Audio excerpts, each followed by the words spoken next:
그 뒤에 예수께서 갈릴리 바다 곧 디베라 바다 건너편으로 가시니 큰 무리가 예수를 따라갔다. 그것은 그들이 예수가 병자들을 고치신 표징들을 보았기 때문이다. 예수께서 산에 올라가서 제자들과 함께 앉으셨다. 마침 유대 사람의 명절인 유월절이 가까운 때였다. 예수께서 눈을 들어서 큰 무리가 자기에게로 모여드는 것을 보시고 빌립에게 말씀하셨다. 우리가 어디에서 빵을 사다가 이 사람들을 먹이겠느냐? 예수께서는 빌립을 시험해 보시고자 이렇게 말씀하신 것이었다. 예수께서는 자기가 하실 일을 잘 알고 계셨던 것이다. 빌립이 예수께 이렇게 대답하였다. 이 사람들에게 모두 조금씩이라도 먹이게 하려면 빵 200데나리온어치를 가지고서도 충분하지 못합니다.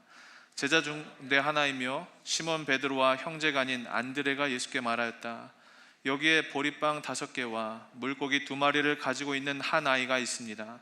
그러나 이렇게 많은 사람에게 그것이 무슨 소용이 있겠습니까? 예수께서는 사람들을 앉게 하여라 하고 말씀하셨다. 그곳에는 풀이 많았다. 그래서 그들이 앉았는데 남자의 수가 5,000명쯤 되었다. 예수께서 빵을 들어서 감사를 드리신 다음에 앉은 사람에게 나누어 주시고 물고기도 그와 같이 해서 그들이 원하는 대로 주셨다. 그들이 배불리 먹은 뒤에 예수께서 제자들에게 이렇게 말씀하셨다. 남은 부스러기를 다 모으고 조금도 버리지 말아라. 그래서 보리빵 5덩이에서 먹고 남은 부스러기를 모으니 12광주리에 가득 찼다. 아멘. 여러분, 오늘은 기적이 시작될 때라는 제목으로 하나님의 말씀을 나누도록 하겠습니다. 이 오늘 말씀은 보리떡 5개와 물고기 2마리로 남자만 5,000명을 먹이신 오병이어의 사건입니다. 여러분, 이 사건은 사복음서 모두가 기록하고 있는 유일한 본문일 정도로 기적 중에 기적이라고 불리는 사건이죠. 상황을 설명하면 이렇습니다. 예수님께서 이제 본격적으로 사역을 시작하십니다. 놀라운 기적이 펼쳐지기 시작하자 많은 사람들이 예수님이 행하시는 기적을 보기 위해, 그리고 그분이 하시는 말씀을 듣기 위해 수많은 사람들이 물밀듯이 몰려들었습니다. 예수님께서 몰려드는 그들을 그냥 내버려 두지 않으시고 돌려보내지지도 않으시고 그들을 모아놓고 하나님 나라를 가르쳐 주시고 병을 고쳐주시며 복음을 전파하시는 예수님의 사역을 하시는 상황이었던 겁니다. 수천 명의 사람들이 그렇게 예수님께 모였던 거예요. 그런데 결정적인 문제가 하나 발생하죠. 오늘 말씀 요한복음 6장의 평행 본문인 누가복음 9장에서는 이 문제 상황에 대해서 이렇게 설명합니다. 누가복음 9장 12절인데요. 한번 다 함께 읽어보기를 원합니다. 시작. 그런데 날이 저물기 시작하니 12제자가 다가와서 예수께 말씀드렸다. 무리를 헤쳐보내어 주위의 마을과 농가로 찾아가서 잠자리도 구하고 먹을 것도 구하게 하십시오. 우리가 있는 여기는 빈들입니다. 날이 저물어가기 시작한 겁니다. 하나님 말씀도 듣고 병고침도 받는 역사가 막 펼쳐지고 있는데 해가 지기 시작한 거예요. 여러분, 오늘 저는 이 말씀을 보면서 이 날이 저물어간다라는 한마디 문장 속에 우리가 거부할 수 없는 현실이 그대로 담겨 있다는 것을 생각하게 되었어요. 우리도 그렇죠. 예수님과 우리가 날마다 이곳에 나와 함께 예배하며 함께 주님을 찬양하죠. 예수님이 하시는 일을 한 가운데 그 현장에 우리가 있죠. 상황에 완전히 몰입하고 있습니다. 찬양도 뜨겁게, 말씀도 뜨겁게, 기도도 열심히 몰입해서 하고 있어요. 분위기가 무르익는 거예요. 그런데 문제는 뭐냐면 해가 진다라는 거예요. 이곳에서 너무나 좋았는데 우리는 다시 세상으로 나아가야 한다라는 현실, 이것을 우리가 거부할 수 없다라는 거죠. 그때 당시의 군중들은 말씀을 보니까 이 예수님으로부터 표적을 보기 위해 모였다고 성경이 기록하고 있어요. 그러니까 그동안 자신들이 말로만 들었던 예수란 분이 행하시는 기적을 직접 눈앞에서 목격하고 나도 그 기적을 내가 원하는 응답을 경험하고 싶은데 아직 경험하지 못한 상황에서 평소처럼 해는 동일하게 지는 겁니다. 우리도 그래요. 날마다 성전에서 예배하고 찬송하고 선교하고 이곳이 너무나 좋지만 곧 세상을 만나야 한다라는 거죠. 그리고 이 사건이 펼쳐지고 있는 장소가 빈들이었다라고 이야기합니다. 빈들이요. 빈들은 아무것도 할 수 없는, 아무것도 얻고 기대할 수 없는 황량한 광야 한복판이에요. 그 어느 것도 내 주변의 상황이 나를 도와줄 수 없는 상황에서 내가 무언가를 얻을 수 있는 기대감이 전혀 없는 그런 절망의 상황이 바로 빈들이었다라는 거예요. 그러다가 이 사람들이 결국 배고픔의 문제를 만납니다. 허기를 느끼게 되죠. 인간의 가장 기본적인 본능의 문제, 이 먹는 문제를 사람들이 맞닥뜨리게 된 것입니다. 오늘 이 누가복음 9장 12절의 짧은 한 절의 말씀이 우리의 현실, 우리의 삶, 우리의 한계를 너무나 고스란히 드러내고 있는 것 같았어요. 우리 인생 같았어요. 날은 저물어 가고 있습니다. 그리고 그곳은 빈들입니다. 우리 청년들에게 이런 이야기를 하고 싶어요. 여러분들의 젊음이 언제나 영원할 것 같지, 끝나지 않을 것 같죠? 그렇지 않습니다. 언젠가 그 젊음도 날이 저물어 가는 것처럼 젊음도 지고 있기 시작할 때가 찾아옵니다. 20대의 뜨거운 열정도 어느 순간부터는 이제 해가 지는 것처럼 다 기울어 가기 시작하는 때가 분명히 온다라는 거예요. 저도 마찬가지예요. 저는 아직도 스스로 청년이라고 생각하고 청년이라고 믿고 살고 있어요. 그러나 어느덧 보니까 저도 이제 이 청년의 시기를 넘어서 중년을 맞이할 때가 오더라고요. 저의 의사와 저의 의지와는 상관없이 그냥 해는 지더라고요. 젊은 뿐이겠습니까?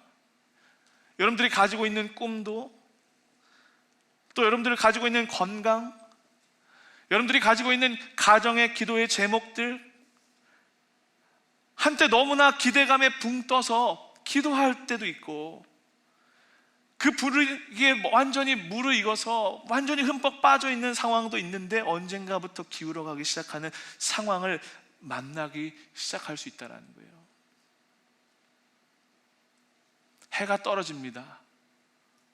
노을이 지고 있어요. 그 분위기를 한번 생각해 보십시오. 쓸쓸함과 외로움과 왜인지 모르는 적막함이 문득 인생에 찾아오기 시작하는 때, 그런데 그 쓸쓸함, 그 적막함을 채울 길이 없는 거예요. 왜? 빈들이니까. 스스로 채울 수가 없는 거예요. 스스로 답을 만들어낼 수 없는 거예요. 오늘 이 오병이어의 컨텍스트는 날이 저물어가는 그 빈들에서 허기라는, 배고픔이라는 결정적인 인간의 문제를 만나고 있는 우리의 인생들을 보여준다는 겁니다. 아무것도 기대할 수 없고 이제 더 이상 무언가를 기대하고 꿈꾸기에는 늦어버린 인생의 때를 마주하는 사람들, 그게 바로 저와 여러분 아닐까요? 그래서 오늘 말씀을 보면 이렇게 인생의 결정적인 결핍의 문제 상황 속에서 예수님의 제자들이 나름대로 예수님께 어떤 해결 방안을 제시했는지 12절 말씀에 이렇게 나와 있었어요. 군중들을, 이 수천 명의 사람들을 마을로 다 흩어지게 하자. 그리고 그 마을에 흩어져서 각자 끼니를 알아서 때울 수 있도록 하자라는 게 제자들의 해답이었어요. 한마디로 요약하면 이겁니다. 현실로 돌아가자. 이 사람들 다 그냥 현실로 돌려보내자였어요. 나름 합리적인 해결책을 제시한 거였습니다. 왜? 지금 5천 명 이상의 사람들이 모인 이 상황은 예수님과 제자들이 기획하고 준비해서 모인 그런 상황이 아니었죠. 사람들 스스로 자발적으로 모인 상황 아닙니까? 그렇죠? 사람들을 많이 모아놓는 집회나 수련회를 기획할 때 먹을 걸 주지 않는다면 그 책임이 준비한 사람들에게 있겠지만 지금 그런 상황이 아니었다라는 거예요. 그러니까 그 밀려드는 군중들을 준비 없이 그냥 받아줬기 때문에 그냥 알아서 끼니 정도는 해결할 수 있는 거 아닌가라는 생각을 할 수 있었다는 겁니다. 사람들의 이 먹고 자는 문제마저 그것까지는 다 해결해 줄 수 없다라는 이 제자들의 생각은 세상적으로 보면 너무나 합리적인 답이었습니다. 그러나 여러분, 우리도 마찬가지로 이 군중들처럼 어려움을 느끼고 배고픔을 느끼고 현실적인 문제를 만났을 때, 내가 아무것도 할 수 없다라는 이 문제 상황에 맞닥뜨렸을 때, 우리가 이 제자들처럼 가장 세상적이고 가장 현실적인 답으로 돌아가려고 한다는 거예요. 하나님 예배하는 것은 예배하는 거고, 은혜 받는 건 은혜 받는 거고, 현실은 그렇지 않잖아. 다 우리 마을로 돌아가야 돼. 이게 우리 현실이잖아 라고 우리가 다시 그 세상 깊숙이 들어가려고 한다는 거예요. 그러나 분명히 기억할 것은 무엇인가 하면, 예수님께서 기적을 베푸신 이 놀라운 역사를 이끌어내신 현장이 어디였는가? 바로 빈들이었다라는 사실입니다. 제자들이 돌아가자고 한 그 세상, 그 마을이 아니라 예수님은 그 빈들에서 하나님의 역사를 준비하시고 계획하셨던 거예요. 여러분, 오늘 이 말씀의 배경이 되는 빈들, 광야죠. 이 광야를 뜻하는 히브리어는 미드바르라는 단어입니다. 이 미드바르는 히브리어로 말하다에서 온 이 다바르에서 유래한 말이에요. 그래서 히브리어 이 말씀을 의미하는 드바림이란 말도 광야, 미드바르, 다바르, 말하다, 드바림, 말씀 다 같은 어근에서 오는 거예요. 정리하면 이런 겁니다. 그 빈들, 그 광야는 다름이 아닌 하나님의 말씀이 임하는 곳이었다는 거예요. 비록 고독하고 황량하고 아무것도 없는, 모든 기대가, 모든 소망이 다 끊어진 곳이었지만 바로 그곳이 하나님의 말씀이 들리는 곳이었다는 거예요. 그 빈들, 그 광야, 한복판이 하나님의 그 영광스러운 임재와 역사가 충만하게 임하는 시간. 사랑하는 여러분, 우리가 어느 자리에 서 있어야 하는가? 성경 우리에게 알려주는 겁니다. 여러분, 우리 세상으로 돌아갈 것이 아니라 하나님의 말씀이 들리는 곳에 있어야 한다는 거예요. 비록 그곳이 광야 한복판이라고 할지라도 주님이 그곳에 함께 계시면 거기서부터 역사가 시작되는 것입니다. 우리 사랑하는 모든 청년들이 그저 현실로 돌아가고 세상으로 뿔뿔이 흩어져서 각자 내 살 길을 찾는 인생이 아니라, 그곳이 비록 빈들이라고 할지라도 주님의 말씀이 들리기에 그 빈들에 머물 수 있는 하나님의 사람들이 되시기를 주의 이름으로 간절히 축원합니다. 그래서 예수님께서 이렇게 각자 마을로 흩어지자라고 말하는 이 제자들에게 이렇게 대답하셨어요. 누가복음 9장 13절이에요. 한번 읽어볼까요? 9장 13절 말씀 시작. 그러나 예수께서는 그들에게 말씀하셨다. 너희가 그들에게 먹을 것을 주어라. 예수님이 뭐라고 대답하셨어요? 너희가 먹을 것을 주어라. 이거 너무 황당한 말 아닌가요? 제자들 입장에서 예수님 너무 현실을 몰라서 얘기하시는 거 아닐까요? 너무 쉽게 얘기하는 거 아니에요? 자기 일 아니라고? 너희가 먹을 것을 주라니. 지금 여기에 수천 명의 사람들이 모여 있는데 이 엄청난 군중을 먹이는 일을, 이게 어떤 일인지 모르고 하시는 말일까? 여러분, 주님이 정말 모르셨을까요? 아닙니다. 예수님은 누구보다도 그게 얼마나 어려운 일인지를 잘 아셨어요. 그러나 분명히 예수님께서는 말씀하셨어요. 너희가 먹을 것을 주라. 여기에 놀라운 영적인 진리가 담겨 있습니다. 잘 보십시오. 세상에서 사람들이 도무지 해결되지 않는 이 인간의 기본적인 문제, 죄의 문제, 끊임없이 허기지는 이 영혼이 만족되지 않는 문제 앞에 스스로 답을 찾지 못하고 있을 때 예수님이 우리에게 말씀하시는 거예요. 뭐라고? 너희가 가서 그 답이 되어주라. 아멘? 무슨 말씀인지 이해가 되시나요? 세상에서는 그 답을 스스로 찾지를 못하고 있다고요. 그러나 그 답을 아는 우리가 세상을 향해 나아가서 답이 되어주는 인생이 되라. 이것이 주님의 부르심이고 주님의 보내심입니다.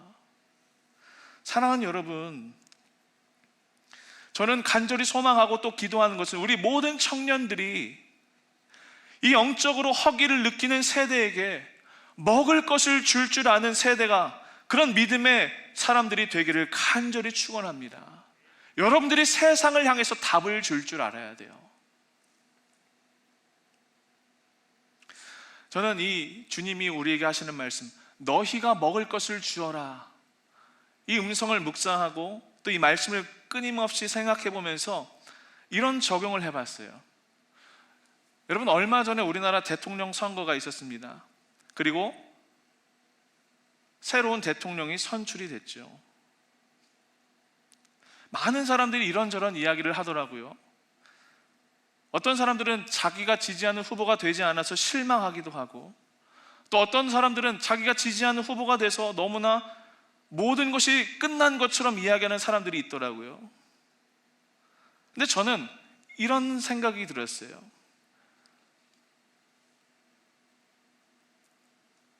성경에서, 그리고 예수님께서 말씀을 통해서 우리에게 해주시는 답이 있는데, 세상은 스스로 답을 만들어낼 수 있는 길이 없다라는 거예요. 우리는 확신하고 있죠. 이쪽에 서야 우리나라가, 우리 세상이 더 살기 좋아질 거야, 아니면 이쪽에 돼야 우리나라가 더 행복해질 거야 라고 믿죠. 그러나 성경을 놓고 따져보면, 정확히 말하면 그 어디에도 답은 없는 겁니다. 성경이 아니라 우리 역사를 통해서도 우리가 이미 그런 결론을 얻었습니다. 좌우가 철저하게 대립이 되어서 우리나라의 역사가 끊임없이 진행되어 왔습니다. 그러나 답이 있었습니까? 세계 역사를 보십시오. 두 진영으로 철저히 나뉘어져서 스스로가 답이다라고 주장했던 것들이 과연 어떤 결과를 낳았습니까? 결국엔 다 끊임없이 누군가를 향해, 상대를 향해 칼을 겨누고, 상대를 향해 비난하고, 상대를 향해 배척해야만 자신들의 존재를 인정받기 때문에 세상의 역사는 다 그렇게 흘러왔어요. 예수님 없는 세상은 결국엔 끊임없이 분열하고 갈등하고 싸울 것입니다. 왜 교회가 소망인 줄 아십니까? 세상은 내릴 수 없는 해답, 예수님만이 길과 진리와 생명이 되셔서 세상은 할 수 없는 희생과 섬김과 사랑의 길로 주님은 우리를 이끌어 주셨어요. 그리고 우리는 거기에 이 세상의 하나됨의 해답이 있다는 것을 우리는 알고 있어요. 세상에서는 찾을 수 없는 해답을 교회에서 찾을 수 있는 거예요. 예수님만이 그 일을 하실 수 있는 거예요. 우리가 해답이 되어야 된다는 겁니다. 끊임없이 반목하고 갈등하고 분열하는 이 세상 속에서 교회가 세상을 향해서 이야기할 줄 알아야 돼요. 봐, 결국엔 예수님께 소망이 있어. 결국엔 예수님께만 해답이 있는 거야. 그리고 여러분들이 그 보내신 자리에서 예수님이 말씀하신 답을 살아낼 수 있는 인생, 그런 축복의 통로가 되어야 한다는 겁니다. 정치를 혐오하고 정치가 무용하다라는 말을 하는 거 아닙니다. 하나님이 주신 체제와 질서 속에서 우리가 분명히 우리의 의견을 표출하고 하나님 나라가 우리를 통하여 임할 수 있도록 주어진 권리를 잘 사용해야 합니다. 분별해야 합니다. 그러나 근본적으로 여러분들 안에 그 하나님 나라의 백성으로서의 정체성, 그 답을 가진 상태에서 세상을 향해 답을 말할 수 있는 거예요. 교회가 세상에서 손가락질 받고 너희들 왜 그것밖에 안 되냐 비난받는 현실이 분명히 있지만, 그럼에도 불구하고 해답은 예수님께 있는 겁니다. 여러분들이 가서 해답이 되십시오. 너희가 먹을 것을 주어라 말씀하시는 그 주님의 음성 기억하십시오. 여러분들이 그 보내신 자리에서 세상이 줄 수 없는 해답을 제공하는 인생들이 되셨으면 좋겠어요. 그때 예수님께서 이 제자들의 믿음을 보시고 먼저 빌립이라는 제자에게 물으셨어요. 우리가 어떻게 음식을 구해서 이 많은 사람들을 먹일 수 있겠느냐? 그러자 빌립이 이렇게 대답합니다. 7절 말씀이에요. 여러분 한 목소리로 읽어볼까요? 시작. 빌립이 예수께 이렇게 대답하였다. 이 사람들에게 모두 조금씩이라도 먹게 하려면 빵 200데나리온어치를 가지고서도 충분하지 못합니다. 빌립은 예수님께 빵 200데나리온어치가 필요합니다. 그 정도의 돈이 필요합니다 라고 대답했어요. 가장 현실적인 대답이었습니다. 여러분 1데나리온은 당시 노동자 하루의 품삯이었어요. 그러니까 200데나리온이라고 하면 200일을 일해야 얻을 수 있는 돈입니다. 하루에 일당을 10만 원으로 계산해 보면 2천만 원의 금액이 필요한 겁니다.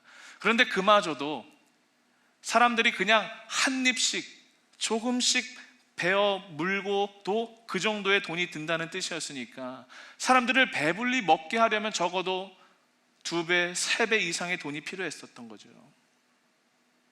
가장 현실적인 대안, 그 대답을 빌립이 했던 거예요. 빌립은 헬라인이었습니다.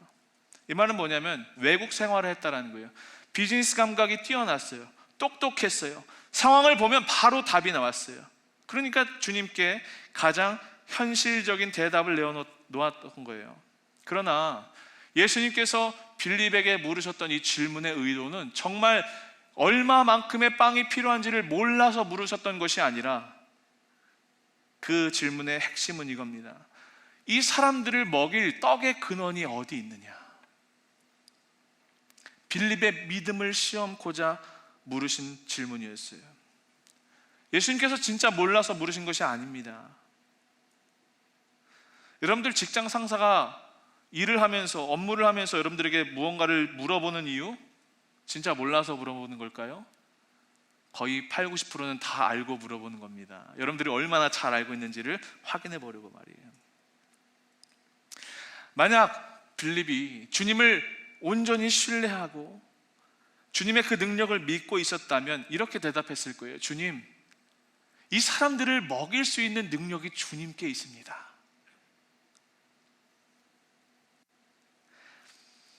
그 출애굽 광야 한복판에서 200만 명의 사람을 날마다 만나로 먹여주신 그 하나님의 능력을 제가 믿습니다.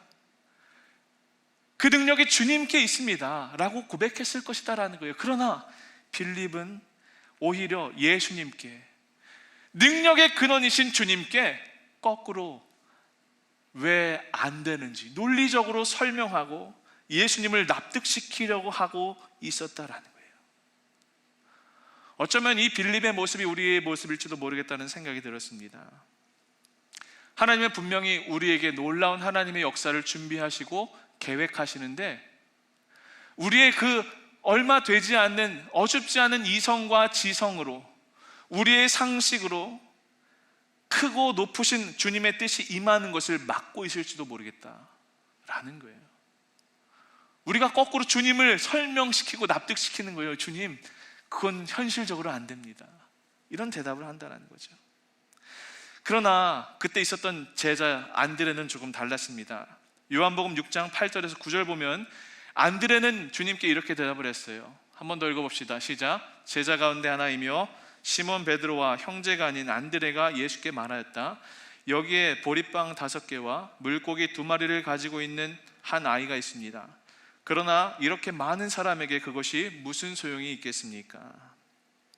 안드레가 보리떡 5개와 물고기 2마리를 가진 아이를 예수님께 데려왔어요.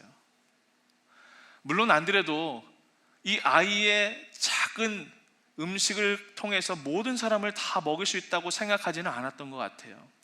그러나 그에게는 동시에 신락 같은 작은 믿음이 있었어요. 빌립은 믿음이 없었어요. 그래서 주님 앞에 그냥 안 된다라고 단언하면서 불가능을 이야기했어요. 반면에 안드레는 믿음은 적었지만 그래도 이 작은 것을 통해서 주님이 무언가를 하실 수 있지 않나라는 그 겨자씨만한 믿음이 있었다라는 거예요. 몇 주 전에 저와 기호연 목사님 같이 설교하면서 그런 얘기를 했죠. 믿음이 아예 없는 것과 믿음이 적은 것은 완전히 다르다라는 거예요.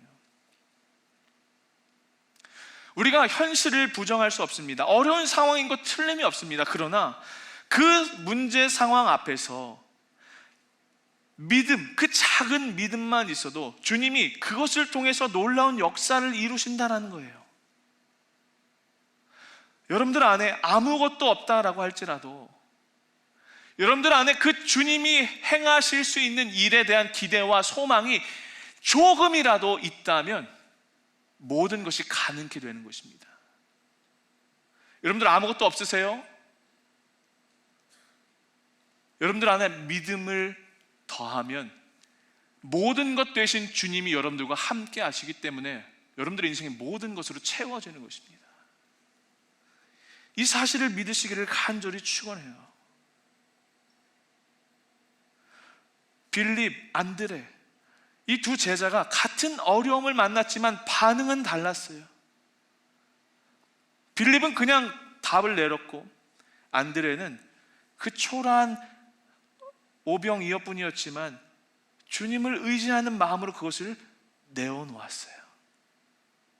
그 빌립의 드림과 헌신 때문에 분명히 그것은 빈들이고 해가 저물어가는 좌절스럽고 절망스러운 결핍의 상황이었지만 분명히 그곳에 동시에 놀라운 변화와 기적이 있었다는 거예요. 당시 이 아이가 가져온 도시락은요, 팔레스타인 서민층이 먹는 가장 보잘것없는 도시락이었어요. 도시락이라고 해서 뭐 엄마가 이쁘게 소세지 싸주고 계란말이 해주고 케찹이 올려져 있고 이런 도시락이 아니었다라는 거예요. 서민층이, 가장 빈곤한 층이 먹는 도시락, 빵이 손바닥만한, 납작 마른, 몇 조각 되지 않는 그런 부스러기 같은 빵이었고, 물고기는 큰 어떤 대어, 이런 좋은 고기, 살점이 많은 고기가 아니라 그것조차도 매우 마른 손바닥 안에 들어오는 작은 고기였어요. 그러니까 가난한 집 아이들이 먹는 비상용 도시락인 거죠. 초라한 것이죠. 그러나 예수님께서는 그 아이의 작은 도시락을 받으시고 칭찬하셨어요. 왜 그것을 받으셨을까요? 그것은 그 아이가 가진 전부였기 때문입니다. 때론 우리의 인생 가운데도 주님 앞에 내어놓을 것이 없어서 너무나 부끄러운 순간들이 많이 있어요. 멋있는 거, 풍족한 거, 완벽한 걸 주님 앞에 내어놓고 싶은데 가진 것이 이 아이의 도시락처럼 너무나 작고 초라해서 주님 앞에 내어놓기가 주저한, 너무 부끄러운 손길을 느낄 때가 있다는 겁니다. 그러나 여러분 분명히 기억하십시오. 그럼에도 불구하고 우리가 그것을 내어놓을 때에 주님이 그 우리의 모든 부족함과 연약함, 우리의 모든 인생의 결핍의 문제를 채우실 능력의 원천이 되시기 때문에 그것을 주님 앞에 내어놓는 믿음을 우리가 드려야 한다는 사실입니다. 주님은 우리가 그 우리의 부끄러운 손길, 우리의 절망, 탄식, 좌절, 때로는 우리가 흘리는 그 눈물까지도 주님 앞에 내어놓길 원하세요. 그것이 믿음입니다, 여러분. 비록 작은 도시락이라도 주님께 드리니까 놀라운 기적이 일어나지 않았습니까? 하나님은 많이 드리는 사람을 통해서 일하시는 것이 아니라 하나님께 전부를 드리는 자들을 통해 일하신다는 사실을 기억하시기를 바랍니다. 우리의 마음을, 우리의 중심을 받으시는 거예요. 그래서 우리가 드리는 그 작은 것을 씨앗으로 삼으셔서 하나님이 열매 맺게 하신다는 겁니다. 여러분들의 작은 헌신, 작은 믿음, 여러분들의 눈물, 탄식뿐인 기도, 그것조차도 주님 앞에 내어놓을 때, 믿음으로 주님 앞에 그것을 드릴 때 그것이 하나님께서 기적을 만드시는 재료로 사용된다는 사실입니다. 여러분 한번 상상해보고 생각해 보십시오. 거기 남자만 5,000명, 그러니까 수만 명의 사람들이 있었습니다. 거기에 정말로 먹을 것을 가지고 있는 사람이 딱 이 아이 한 사람뿐이었겠습니까? 아니겠죠. 분명히 최소한 몇백 명의 사람들은 자기 먹을 것을 주머니에 가지고 있었을 겁니다. 여기도 지금 몇백 명 우리 청년들 동시에 예배드리고 있는데 여러분들 가방에 먹을 거 꺼내보세요 하면 다들 하나씩 뭐 젤리 나오고 껌 나오고 분명히 할걸요. 적어도 10%는 나올걸요. 여기 있는 사람들도 마찬가지였을 거라는 거예요. 아이만 가지고 있었던 게 분명히 아니었을 거라는 겁니다. 그런데 왜 나머지 도시락은 나오지 않고 유독 이 한 아이만 그 도시락을 내어놓았을까? 아마 사람들이 생각했을 거예요.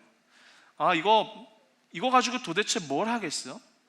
별거 아니라고 생각했을 수도 있고, 또 나 먹고 나 끼니 때우는데 급급했을 수도 있습니다. 이 오병이어는 단순히 이 수천 명의 군중들이 가지고 있었던 게 이 보리떡 5개와 물고기 2마리 뿐이었다라는 것이 아니라 그들이 주님 앞에 내어놓은 것이 이것뿐이었다라는 겁니다.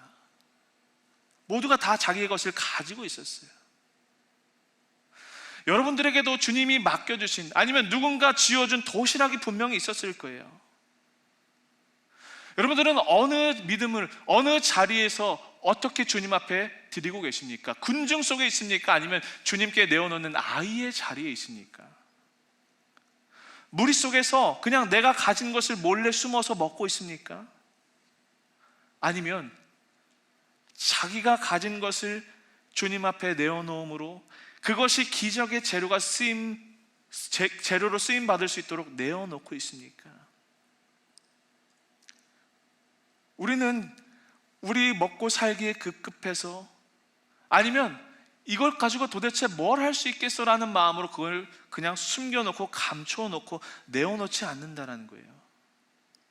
그러나 우리가 주님 앞에 내어놓지 않으면 하나님이 사용하실 수가 없는 거예요. 일하실 수가 없는 거예요. 여러분들 어떤 자리에 있습니까? 군중 속에 있습니까? 아니면 아이에게 있습니까? 그때 동시에 도시락을 가지고 있었던 사람들의 이름은 다 사라지고 오늘 우리가 이 아이의 이름만을 기억하고 있다는 사실을 기억하십시오. 주님 앞에 내어놓는 믿음을 드리시기를 간절히 축복합니다.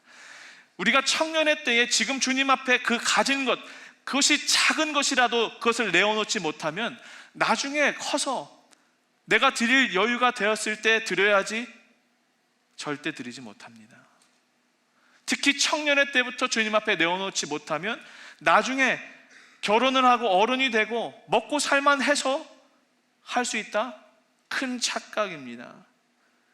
지금 이 청년의 때부터 작은 것을 주님 앞에 드리는 훈련, 그런 헌신을 우리 청년들이 하기를 간절히 축복해요. 여러분들의 물질, 시간, 마음 다 하나님께 헌신하는 훈련을 하십시오. 특별히 우리 청년들 알바를 하면서 얼마 되지 않은 돈을 가지고 간신히 먹고 사는 청년들이 있습니다. 그 상황과 형편을 너무나 잘 알고 있습니다. 그러나 그것이 주님의 것을 고백하는 드림과 헌신을 주님께서 원하세요. 하나님이 가난해서가, 하나님이 돈이 없어서가 아닙니다. 여러분들의 믿음을 원하시기 때문이에요. 그런 훈련들을 어려서부터 시작해야 한다는 거예요. 지금 여러분들은 무엇을 기대하고 있습니까? 기적이 펼쳐지는 그 현장 속에서 그냥 무리, 그 군중 속에 숨어서 누군가 만들어낸 기적을 받아 먹기를 기대하는 그런 급급한 인생, 그저 감탄만 하는 인생으로 살기를 원하세요? 아니면 주님 손에 내어놓음으로 말미암아 수많은 사람들을 먹일 수 있는 그 능력의 재료로, 능력의 통로로 쓰임받는 인생이 되기를 원하십니까? 우리 사랑하는 모든 청년들이 그 도시락을 내어놓았던 아이의 자리에 있기를 간절히 축원합니다. 예수님께서 이 아이가 내어놓은 그 작은 도시락 어떻게 했는지 보십시오. 말씀의 후반부로 넘어갑니다. 11절 말씀이에요. 한번 읽어볼까요? 시작. 예수께서 빵을 들어서 감사를 드리신 다음에 앉은 사람들에게 나누어 주시고 물고기도 그와 같이 해서 그들이 원하는 대로 주셨다. 이 장면을 상상해 보세요. 예수님께서 그 빵을 드시고 감사 기도를 막 하시는 거예요. 이 감사라고 번역된 말은 옛날 성경에 보면 축사라고 되어 있습니다. 축복이란 말이죠. 이처럼 하나님께서 축복하시고 하나님께서 축사하시는 인생에게 기적이 펼쳐지는 것입니다. 오늘 이 말씀의 핵심은 이겁니다. 예수님께서 터치하시고 예수님께서 축복하시는 인생이 어떻게 흘러가는가. 어떤 학자들은 이 오병이어의 사건을 가지고 이렇게 해석해요. 이 오병이어는 기적이 아니라 나눔의 사건이다. 작은 아이가 자기의 도시락을 내어놓는 것을 보고 사람들이 그 모습에 감동을 받아서 그제서야 자기가 가지고 있었던 음식들을 하나 둘씩 내어놓으면서 그 사람들이 먹고 배부르게 마셨다라는 나눔의 기적에 대해서 얘기한다는 거예요. 그 잘못된 해석이에요.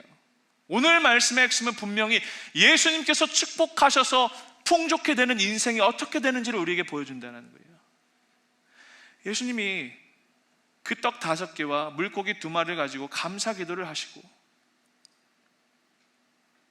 앞으로 이 음식이 어떻게 흘러가고 어떻게 풍족하게 넘쳐나게 될지를 미리 보시면서 기도를 드리셨어요. 그 수만 명의 사람들을 채우실 하나님의 섭리를 먼저 믿음으로 기도하시면서 바라보셨다는 거예요.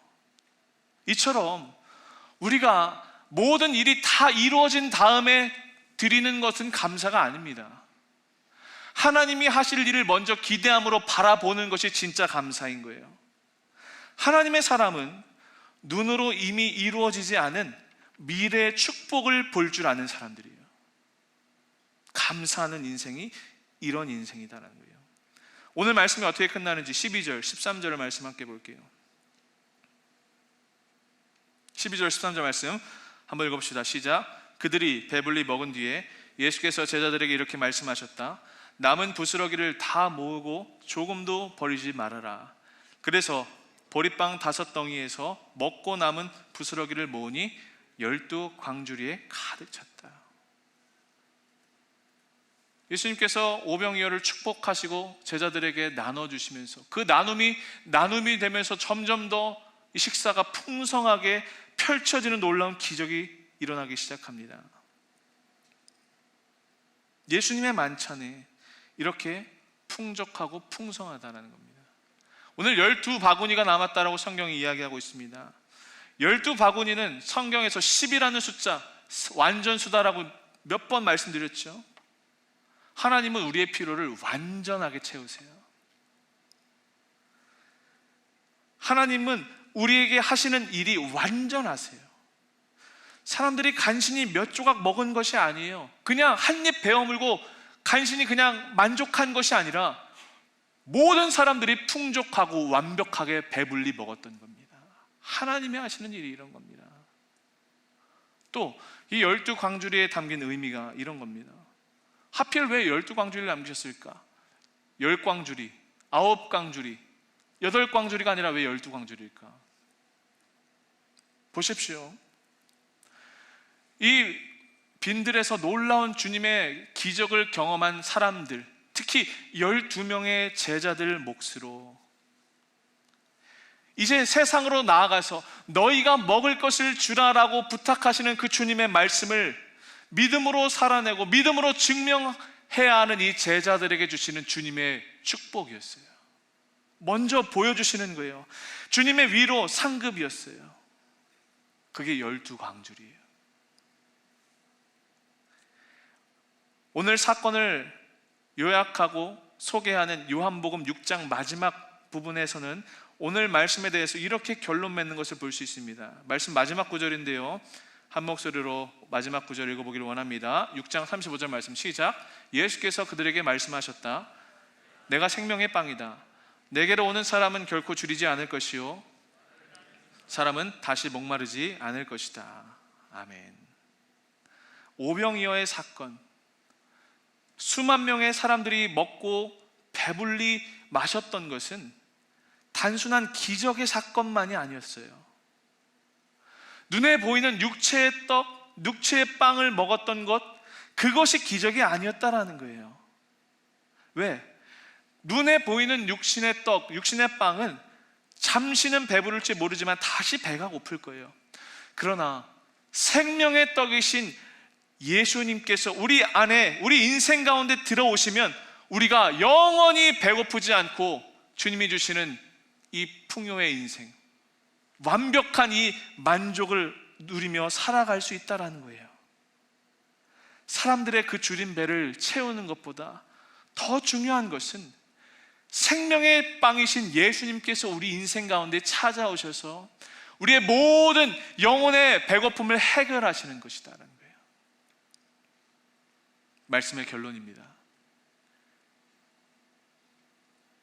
오병이어의 기적은 그냥 단순히 빵을 먹었던 것이 기적이 아니라 생명의 빵이신 예수님을 만난 사건이, 그것이 진짜 기적이었다는 거예요. 말씀을 마치면서 여러분들 안에 지금 오병이어의 그 작은 도시락 그것밖에 없습니까?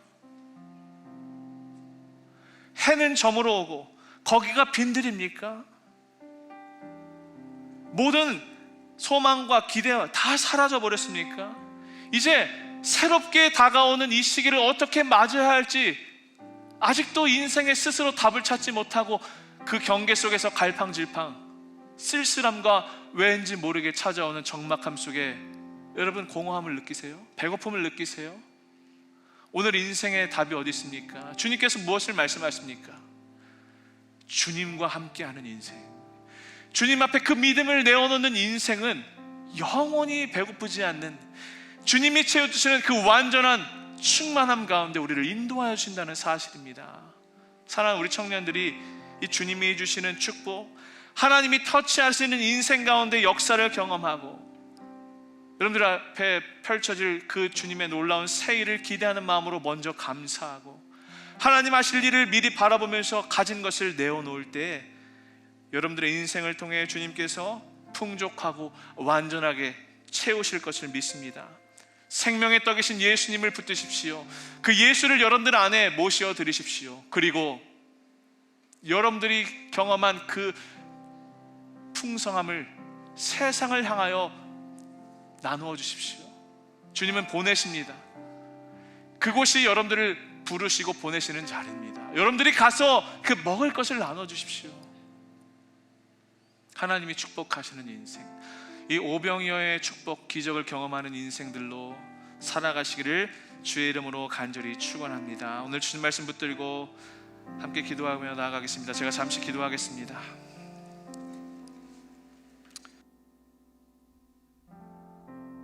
오늘 우리에게 귀한 말씀 주시고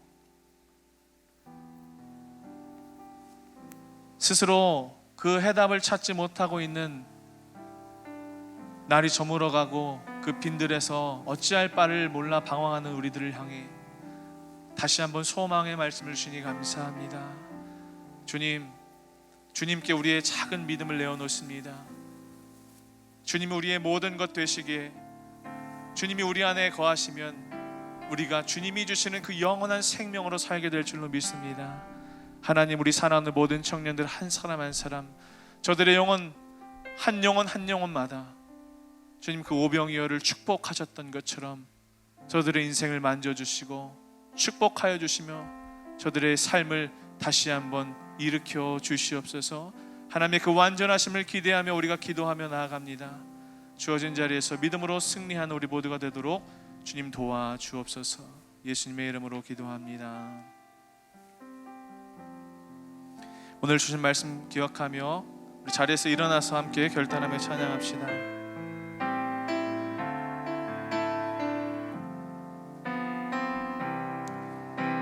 날이 저물어 갈 때, 날이 저물어 갈 때, 빈들에서 걸을 때, 그때가 하나님의 때.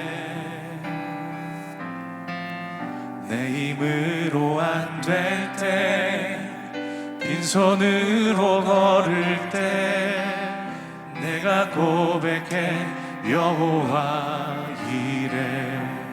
다시 한번 고백합니다. 날이 저물어 갈 때, 날이 저물어 갈 때, 빈들에서 걸을 때, 그때가 하나님의 때. 내 힘으로 안 될 때, 내 힘으로 안 될 때, 빈손으로 걸을 때 내가 고백해 여호와 이래. 주가 일하시네, 주가 일하시네. 주께 아끼지 않는 자에게 주가 일하시네, 주가 일하시네. 신뢰하며 걷는 자에게. 우리 2절로 함께 고백합시다. 우리 모인 이곳에, 우리 모인 이곳에 주님 함께 하시네. 누리네 아버지 은혜. 적은 떡과 물고기, 적은 떡과 물고기, 내 모든 걸 드릴 때, 내 모든 걸 드릴 때 모두 고백해. 우리 함께 이 시간 이 고백 다시 한번 주님 앞에 올려드립시다. 우리 모인 이곳에, 우리 모인 주님 함께 계시네, 주님 함께 계시네. 누리네 아버지 은혜. 적은 떡과 물고기, 적은 떡과 물고기, 주님 내 모든 것, 내 모든 걸 드릴 때 모두 고백해 여호와. 함께 우리도 믿음으로 고백합시다. 주가 일하시네, 주가 일하시네. 주께 아끼지 않는 자에게 주가 일하시네, 주가 일하시네. 신뢰하며 걷는 자에게 주가 일하십니다. 아멘. 주가 일하시네, 주가 일하시네. 주께 아끼지 않는 자에게 주가 일하시네, 주가 일하시네. 신뢰하며 걷는. 다시 한번 믿음으로 서야 합니다. 주님께서 일하십니다. 주가 일하시네, 주가 일하시네. 주께 아끼지 않는 자에게 주가 일하시네, 주가 일하시네. 신뢰하며. 우리 마지막으로 한 번 더 고백하며 나갑시다. 주님께서 일하십니다. 주가 일하시네, 주가 일하시네. 주께 아끼지 않는 자에게 주가 오늘 주신 말씀 가지고 우리의 작은 믿음일지라도 주님 앞에 내어놓을 때 주님께서 우리 가운데 일하실 것을 믿음으로 우리 주여 한번 부르짖며 말씀 앞에 결단하며 기도합시다. 주여,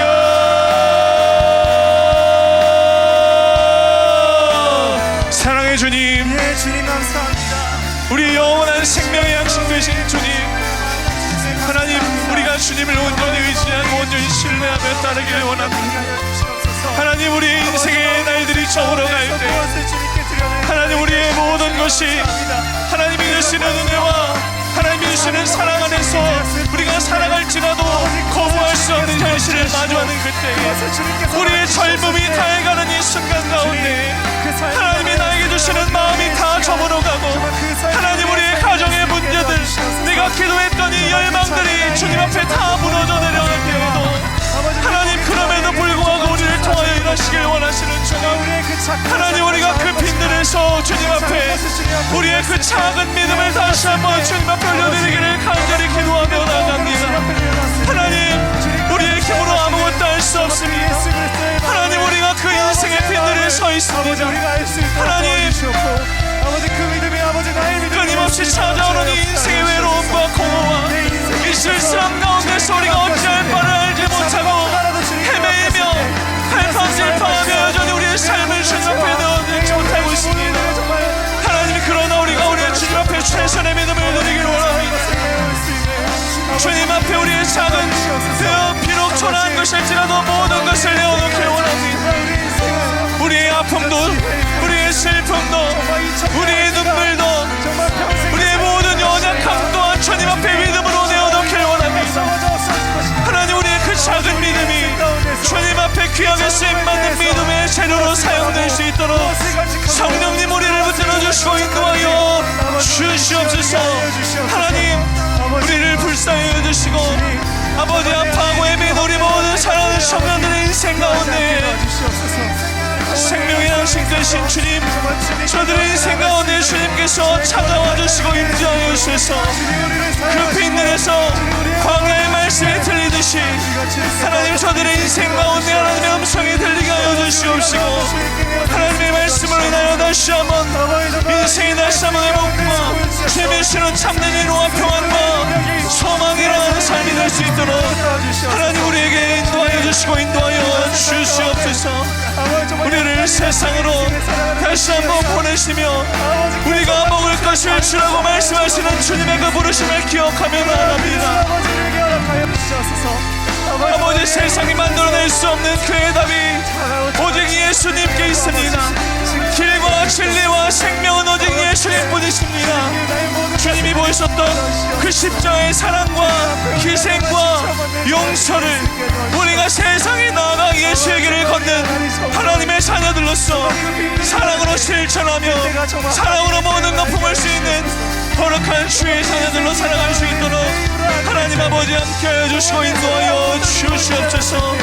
하나님, 우리 사랑하는 모든 청년들 한 사람 한 사람 저들의 인생을 터치하여 주시고 하나님께서 축복하여 주시는 인생이 어떻게 되는지 우리가 똑똑히 목도하며 주님이 만난 아버지 놀라운 기쁨과 감격 속에 살아갈 수 있는 우리 인생 될 수 있도록 주님 도와주시고 역사하여 주시옵소서. 하나님 아버지, 감사합니다. 너무나 어려운 힘겨운 싸움을 우리가 싸우고 살고 있습니다. 주님, 해가 저물어 가고 있습니다.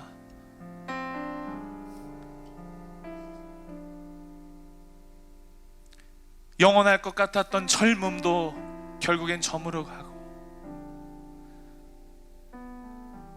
하나님이 나에게 허락하신 이 육체의 건강함도 언젠가는 기울어 갈 것이고, 하나님, 이 코로나가 저물어 가고 있는데 우리가 과연 무엇을, 또 어떤 세상을 기대하며 어떤 믿음을 주님 앞에 드려야 할지 이 변화 속에서 우리 해답을 찾지 못하고 갑자기 엄습해오는 공허함 가운데 우리 아파하고 있습니다. 하나님, 그러나 오늘 말씀을 통해서 우리가 다시 한번 소망으로 일어나기를 원합니다. 주님께 영원한 생명이 있습니다. 주님께만 영원한 만족이 있습니다. 주님만이 우리를 완벽하게 채우실 수 있는 능력의 주님이심을, 그 능력의 근원이심을 우리가 다시 한번 믿음으로 붙들기 원합니다. 하나님, 더 이상 상황해지지 않게 하여 주옵소서. 아무것도 나에게 해줄 수 없는, 아무 기대도 할 수 없는 빈들에 서 있을지라도 그곳에 주님의 말씀이 들리기에 그 자리를 믿음으로 견뎌내며 그 광야 한복판에서 주님이 함께 계시기에 믿음으로 승리하며 살아갈 수 있는 우리 사랑하는 청년들의 삶이 되도록 주님, 저들의 삶을 붙드시고 인도하여 주시옵소서. 주님, 우리 세상으로 흩어져서 가장 현실적인 대안, 다시 현실로 돌아가야 한다라고 말하는 유혹하는 세상의 소리에 우리의 마음을 닫고 우리의 귀를 닫고 너희가 먹을 것을 나눠주라고 도전하시고 우리를 부르시는 그 주님의 음성을 우리가 다시 한번 기억하기 원합니다. 보내신 자리에서 하나님의 백성으로, 주님의 사랑을 받은 자로 세상을 향하여 주님만이 하실 수 있는 이 세상의 하나됨과 회복과 일치와 연합을 우리를 통하여 주님 이루어 주시옵소서. 미약하고 미천하고 과연 우리가 무엇을 할 수 있겠냐고 우리 스스로 생각하지만 분명히 주님은 우리를 보내셨음을 우리가 믿습니다. 주어진 자리에서 하나님 백성으로 하루하루 하나님 나라를 이루어가는 믿음의 삶으로 주님께 영광 돌릴 수 있도록 주님 도와주시옵소서. 하나님, 작은 예물 주님 앞에 드립니다. 언제나 부끄럽습니다.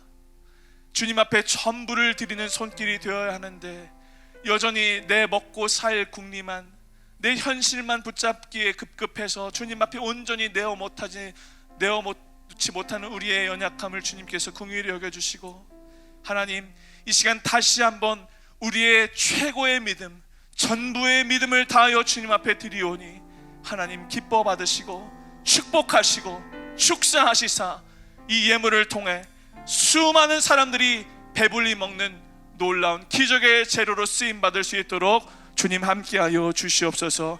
다시 한번 세상으로 저들을 파송합니다. 주어진 자리에서 믿음으로 승리하며 특별히 코로나로 인하여 어려움 당하지 아니하도록 눈동자와 같이 주님 지켜 보호하여 주시옵소서. 이제는 우리 주 예수 그리스도의 은혜와 하나님 아버지의 무한하신 사랑과 성령님의 감화 감동 역사하심이 오병이어의 기적을 경험하며 우리가 다시 한번 세상에 나아가 그 기적을 전파하고 기적을 살아내기로 결단하며 하나님이 보내신 자리가 있음을 기억하며 주어진 삶 가운데서 하나님의 기적을 이루는 통로로 쓰임받기를 결단하는 모든 예배자들의 머리 위에 이제로부터 영원토록 함께하여 주시옵기를 간절히 축원하옵나이다. 아멘.